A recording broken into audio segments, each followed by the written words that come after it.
Welcome back to the Gary Sutton Show on WSBA. We turn our attention this hour to Obamacare. You've seen an awful lot of blogs lately and different thoughts on how Obamacare is doing. And you read about United Healthcare, for example, saying that's not what they signed up for. They're losing money on it. They're thinking about not offering it. Now you hear people talking about other things like this Cadillac price hike, and that's big labor talking about it, and that's unions. And if you're a Democrat, if you're President Obama specifically, I guess he doesn't worry much about it now, but the people that come after him like Hillary Clinton are, what are you going to do if they get a big price hike there? The union leadership, a little concerned about it, and with us this morning is Dave Bego, who knows a little something about unions. He's a union expert. He's a political pundit, and he's author of The Devil at Our Doorstep, and he joins us here on the Gary Sutton Show. Dave, great to have you on the show. Good morning to you.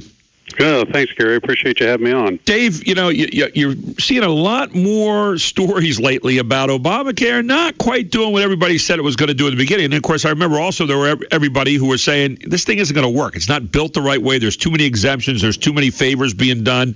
And now, how do you keep on doing favors for the union leadership and the union rank and file with this Cadillac tax thing going on? What's going on here? Well, the Cadillac tax is a tax on unions' high-level insurance programs that they've negotiated with companies over the years. And, according to Obamacare, they have to pay a tax on these higher-level insurance programs. And, of course, that was built in there, Gary, to help fund Obamacare and the increased programs that Obamacare put in on companies and that.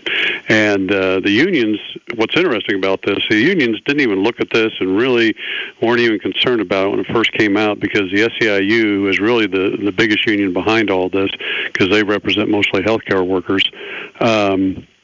And they convinced the other unions, this is going to be a great thing for everybody. But now, with this tax coming due here pretty soon, and the unions looking at this say, it's going to cost us a lot more money at a time when union membership is down. Our members aren't. We don't have as much dues money coming in, and this could really hurt us. And we want Obama to get rid of this Cadillac tax. And of course, Obama doesn't, because this is one of his signatory programs in his presidency, and this is going to be interesting what comes out of this week. Into the breach steps Senator Harry Reid, the Democratic leader right now, who's in his final days of that, and he has assured labor leaders that freezing the Cadillac tax on high benefit insurance plans is a top personal priority. He wants to get it done now, knowing he has only a year left now as a Senate majority Democratic or Senate Democratic leader, minority leader. So what is he trying to do right here? Well, there's negotiations going on this week to extend the budget program and get the budget program straightened out, and built into that is tax programs and stuff like that. And he's trying to use that to get this Cadillac tax eliminated. And he knows that the Democratic Party needs to do this because they need the union support during the 2016 election. And he's afraid, along with Hillary and the rest of them, that if they don't help out the unions may not support them as much during the election process. And with the bottom line being, unions could decline, and subsequently the Democratic Party, because they depend on unions for all their money, donations, and foot soldiers to get elected. So what can they do right now? I mean, now is this going to be part of the whole omnibus budget bill? Is that what we're going to be seeing here? Well, it appears that's what it is. I don't know if it's going to be, or if it's going to be broken out, or what they're going to do. But I think they're going to have a tough time with it. And of course, Obama has said that, even if they do put something in there like that, he's going to veto it. And because people got to understand something about this president, he'll run over supporters or detractors, either one, right, to achieve his agenda, and he doesn't care. And it's time that America wakes up to that fact. I mean, big labor's starting to, and so it's going to be interesting to see how this plays out. But at the end of the day, he's probably going to veto it, and there's going to be a lot of turmoil in the Democratic Party. Dave, one of the things we've seen generally in America over years, and we've seen it especially in unionized America, are people saying, okay, we'll agree to contracts with smaller raises but really good health care. Now, all of a sudden, you're saying, okay, that really good health care is really being taxed a lot higher, and so now we're wishing maybe we'd go out for the larger raises in the long run. Is that one of the things you're hearing much of?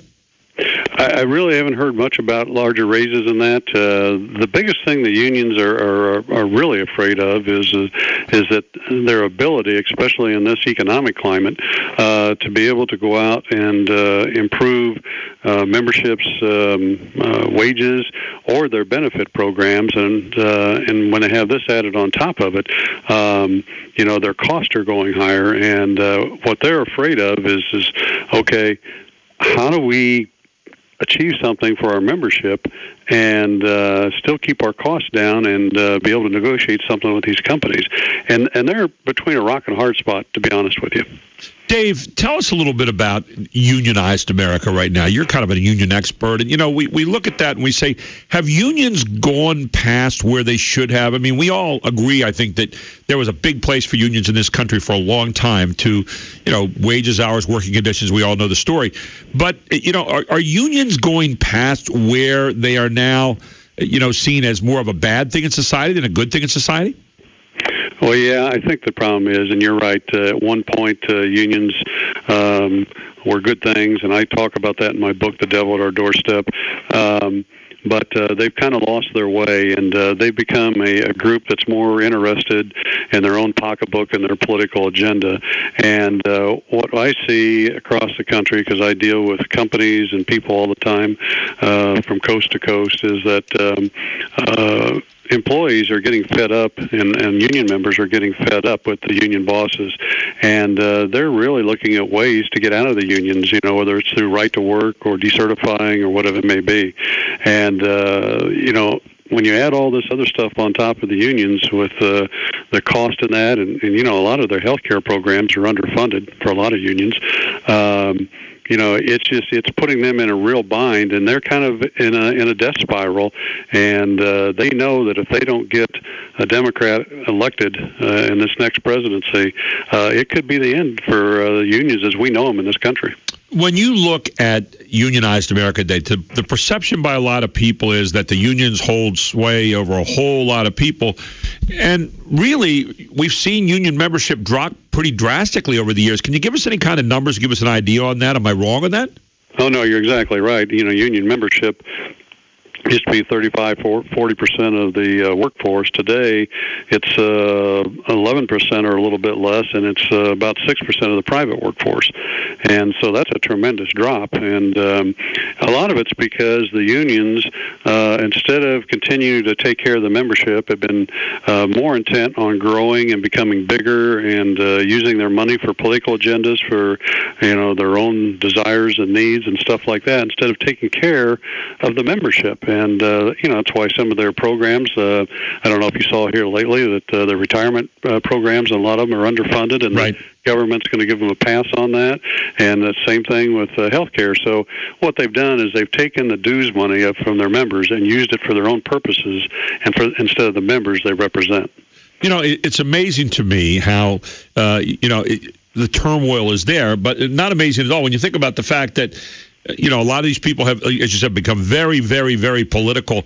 We have a lot going on here in Pennsylvania with bills toward paycheck protection, where people are saying, hey, we have companies that collect the money for these unions right now and pull it out of a regular employee's check.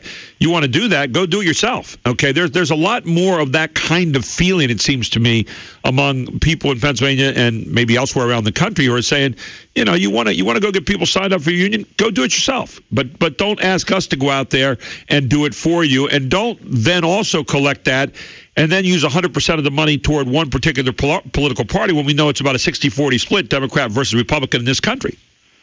Well, that's exactly right, and I'm seeing a lot of that. Like the one gal in my book, Miriam the Mighty, she's out in California, and she works for the DMV out there, and she has to be a member of the SEIU. And the last 2 years out there, California has a law where union members can vote to have their union dues reduced by the amount that's being used for politics. And she's got her local, over 50% of them, to vote to eliminate the political part of the union dues. And that has saved those people, Gary, get this, 45 to 50% of their dues money. Wow. I mean, that's pretty impressive. Tell me a little bit about your book, The Devil at Our Doorstep, and where you go here as far as unions. Well, The Devil at Our Doorstep chronicles my fight against the SEIU, and they tried to force unionize my people by having me sign a neutrality agreement, which would have taken their rights away to election process, secret ballot, and go to card check where they get a bare majority, 50% plus one to sign a union card, and you're automatically union. And I would have had to give them a list of my employees and their home addresses so they go to their homes and intimidate them to sign the cards. Wow. And on top of it, and this is actually my second book, because we had a 3-year battle. We won in Indiana, and I wrote my first one, The Devil at My Doorstep. It was appealed to Washington. It took another 14 months, and I won there. And during that time, I had enough employees and employers across the country that read my first book, and they sent me their stories of how they're being abused. And when they attacked me, by the way, they used clergy people and politicians and little kids in my neighborhood and Halloween against me. One of the clergy people read my first book and called me, and we had lunch, and he apologized. He says, Dave, everything you say in your book is true. I was wrong. The union was wrong. And so I wrote, after I won in Washington, I wrote the second book. I included this guy's letter, stories from other people around the country. And also the other part, and I want people to understand this, is that it's not just about unions. It's also about the political agenda behind it. And I expose the current administration and what they have done to this country, and even what it did to Fox News, and going after some of their people. And I think they'll find it very, very interesting. In your book, you're talking obviously about the impact of unions on the economic and the political landscape of America. I'm looking at reading that right off your website. And you warn of the dangers that are posed by giving greater control to these, pretty firmly entrenched organizations and their political supporters and dependents. When you look at unions right now, what are the biggest threats that they pose here to our country at this point in time? Well, the unions are all about control, just like this president is. And what they want to do is they want to create a society that's a socialistic type of society. And I see this because, we do have a couple of union accounts, and I've negotiated contracts. And, what they always want to do is negotiate it where everybody makes about the same wage, same benefits. They only work at a certain productivity rate. And the goal of this, Gary, is that everybody's equal, because when you keep people equal, they're not prejudiced against each other, or, envious, and so they're easier to control. And what they're trying to do is establish a government, just like this president wants, that will establish a socialistic type of totalitarian government in this country. And that's what this is all about, because they know if they do that, then they can use the government to grow their membership back, grow their income back, and do what they want to do. Let me ask you a question. Right to work, and one of the things on your website at devilatyourdoorstep.com. One of the things you have on there is that it's a right to work, a basic American freedom, and I couldn't agree with you more. How do we get, and maybe you describe this in your book, The Devil at Our Doorstep, but how do you get to a point where you have the recognized union group negotiating the contract, and then you have the person over here who says, I don't want to be part of that union group, and yet the group is negotiating the contract for you? How do we kind of cross over that chasm, I guess, is what I'm looking for here, Dave. So when we come back, I'm going to ask you about that, see if we can kind of get an answer to it, okay? Okay, sounds good. Dave Bego with us here on the Gary Sutton Show, the author of The Devil at Our Doorstep. Interesting book here about unions in this country. DevilAtOurDoorstep.com, all one word. Go in there and check it out. Some really fascinating stuff here. And Dave Bego, who's the author of Devil at Our Doorstep, right back after this on the Gary Sutton Show. It's News Radio 910, and it's only WSBA. And by the way, we're also watching a story right now that all schools in Los Angeles, 6 districts, that's 6 major districts, are closed right now due to a threat. We don't know all the nature of the threat right now. 640,000 students in kindergarten through 12th grade, more than 900 schools and 187 public charter schools. This is these districts, by the way, the whole district of 6. spans 720 square miles. They are closed. Yep. And no further details are there right now. They're going to have a press conference later on. I guess they're in the midst of one right now. But telling the over 600,000 students to stay home. We're back with Dave Bego this morning here on the Gary Sutton Show. And so, Dave, the question I had for you was, and I remember when I was a teacher for 25 years, and I used to be the head of my local association, and we worked really hard with the administration on contracts and so forth. It was a pretty good relationship, but one of the things that always used to come up, we get our teachers to join the group. One of the things a lot of us didn't like was that we had to join, when we joined our local association, all had to join our state association and then the national association, the NEA. None of us are real happy about that. And it always seemed like the people they supported were not always the people that we supported, but there you go. So I guess the point that I'm asking you is, how do you bridge the gap between saying, okay, you got the union here that is the bargaining unit with, let's say, the company, and yet the people that don't want to be in there, what do we do with them? Do they make their own contract, or that's not the way it's set up right now for the most part, is it? No, and in right to work states, and I helped get right to work passed here in Indiana, and I also helped to get it passed in Michigan. And behind the scenes, I was one of the players. And what we're finding is a lot of people, they don't want to be part of the union, and right to work gives them that opportunity. However, Gary, here's the problem, and since we passed right to work in Indiana a few years ago now, we don't see as much union activity coming into the state, but people that were already in the union are not dropping out, and they want to. And the reason they're not is because of what we call the checkoff clause, and that's where the employer has to take the union dues out of the employee's paycheck and send it to the union. Right. And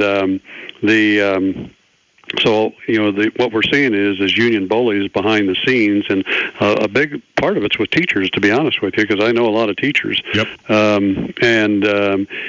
They're going around to them and say, you better not try and drop out of the union, because, we got your union dues, and, you're going to have to keep paying them and all this kind of stuff. And so they're using that against them. And I know in states like Indiana now, we're looking at putting in a bill to eliminate the checkoff clause, and I know other states are too. And that way you give people a real freedom of choice, because now they'd have to sit down at their desk and write the check to the union themselves, and they're not going to do that. It's interesting. We haven't seen a lot of that kind of stuff in Pennsylvania yet, the hardcore stuff, but I understand what you're talking about. When people get done reading The Devil at Our Doorstep, what do you want them walking away saying? I want them to walk away saying that America is a great country, and but we've got things going on behind the scenes. And like I say, my book's just not about the unions; it's about the political agenda that's going on with them, and that we have to change this agenda and get America being what it used to be, an opportunity of a free market capitalistic society, and people achieve and grow through their own hard work and perseverance. And that's not what the unions and this administration want. And like I say, I expose the president here and how he is indebted to the unions, especially the SEIU. He was trained by them, and that's a lot of the tactics you see him using. He was trained by the SEIU.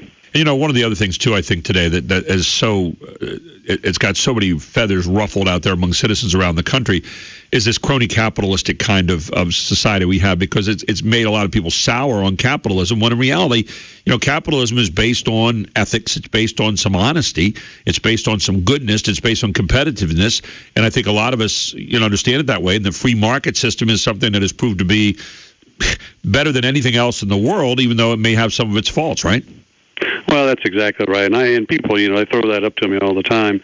That you have the crony capitalism, you have people that, don't do the right things, and that's why you need socialism. But here's the truth of the matter, is that you have not so good people in all walks of life, and we've seen that, and you're always going to have that.